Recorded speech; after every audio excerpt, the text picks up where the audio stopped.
Today we're going to do a walk around in the garden, but first of all I want to introduce you to my new friend. And this is Blue. So I lost my dog a few months ago and I hadn't got me another dog, but my neighbor raised me a couple of lavender buffs. Now I've had buffs for a long time, but I normally had the cream colored or the tan ones, but he had some of these lavenders, or we call blue buffs, and he gave me a couple of them. Man, I'm sold on this. I'm sold on these. They're pretty and they have really friendly demeanor, and introduce you to Blue.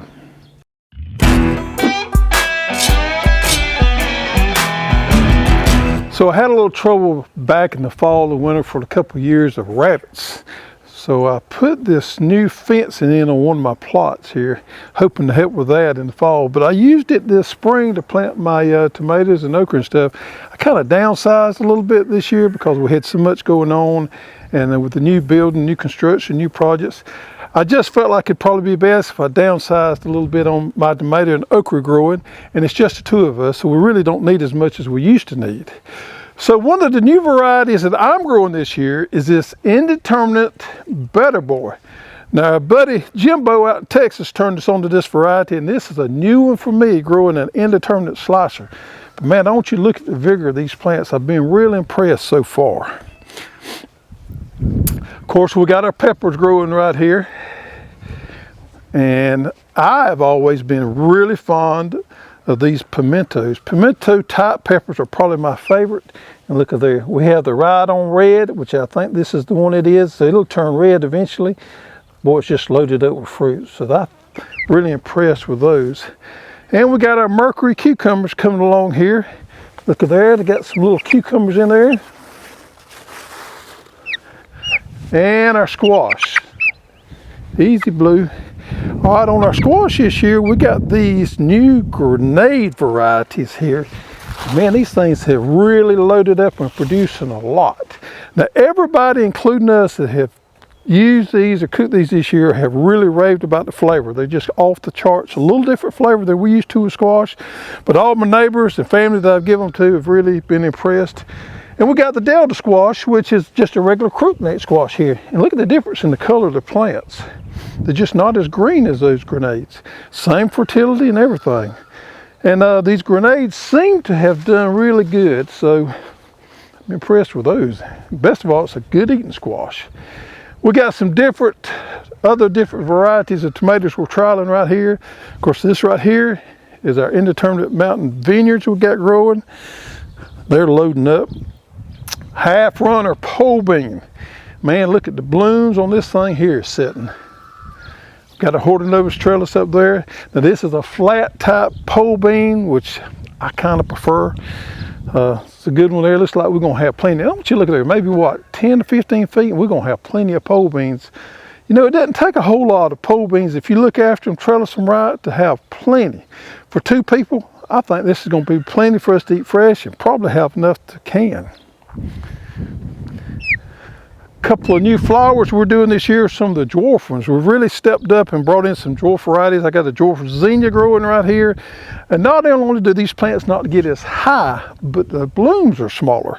And I really didn't understand how beneficial that was till we had some grown and we cut the flowers on. They make a really nice bouquet and do really good in the vase with the smaller type flowers. We got our smaller dwarf sunflowers right here. And these are going to be great too because they're not going to get out of control of us on height. I think they're going to be wonderful for containers or raised beds. We got some more pepper trials growing here. And these 1, 2, 3, 4, 5, 6 plants here is a new variety of tomatoes. They sent us one to trial. It's called Big Beef. We're trialing them this year, and if they do well and we're excited about them, we'll put them on. Put them in stock for next year and we'll carry them. And y'all know I love to grow okra. Well, I'm growing this Zing Orange this year. Notice how red the stems are. Now this is more of a novel variety, I think. You know, my standard go-to is the jambalaya, and I still stand by that. It'll outperform any of them. But I just thought I'd do something a little bit different, and this Zing Orange has a lot of pop to the color, so we're giving that a try. Of course, my potatoes will be a few days before they're ready. I was really late planting them this year. We had a extremely wet February. So the vines are really looking nice. I normally have dug my potatoes by now, but we've had these cool nights and the vines have really held up well, so it'll probably be a few more days before we dig those. So I always try to keep me a plot of sunflowers growing pretty much all summer long. And here we have some of the pro cuts. And you know, I just hadn't put a lot of effort in them. Well, that's what's so great about them. I direct seeded these. I think I run the wheel hoe through there one time and I fertilized them one time, and they're doing great. So not a lot of effort, and there we have sunflowers. And you know, I'll plant some more probably in about a week, and I'll keep me a patch growing all summer long. Now this is kind of interesting. This is part of my pollinator strategy. So you see here we got the crimson clover and we got some hairy vetch mixed in there, which is fine. But this is starting to work its way out. The seeds are starting to mature and the blooms are starting to die off, and they have run their cycle. What's interesting is I planted this preserve clover at the same time I did that, but it lasts so much longer. So these two plots here I'll leave laying out this year and let it rest a little bit. But this clover, or this preserved clover here, is going to pick up after the crimson clover starts working its way through, and this is going to give the bees a good flower to work on for a number of weeks now. So it's a good thing to plant these at the same time because they mature at different times. And this is a tall white clover. The first time I planted this year, it has a smaller leaf on it, but it's great. Does a nice mat, has a lot, very vigorous. You see these peas here, they may look a little weedy to you, but this is a red ripper pea cover crop. So I don't put a lot of effort into it, and these things are going to grow so quick and get so huge with the runners and everything, they're going to shade out those weeds. So I'm going to let these things go. I'm not going to put a lot of effort into it because it is a cover crop and it's going to give back to me. So once these things get huge and the runners start running, they start putting on pods, I'll come in here with the flail mower and cut them in, and it being the legumes is going to add a lot of nutrients, nitrogen back to the soil. Now this one is another cover crop, but this is a warm season cover crop, and this is buckwheat. I love to grow this because it is so fast growing. You don't have to worry about any weeds because it'll outcompete them. Grows so quick, it even grows quicker than careless or pigweed does. So the thing about buckwheat is it grows so quick and it flowers. Bees love the flowers. But I'll have to cut this in pretty soon. I'll give it probably another week and I'll go ahead and cut this in and incorporate it back into the soil, and I'll start again probably with another cover crop or sunflower. All my life I've heard about G90 corn and never grown it, but this year I am growing me a patch of G90 sweet corn.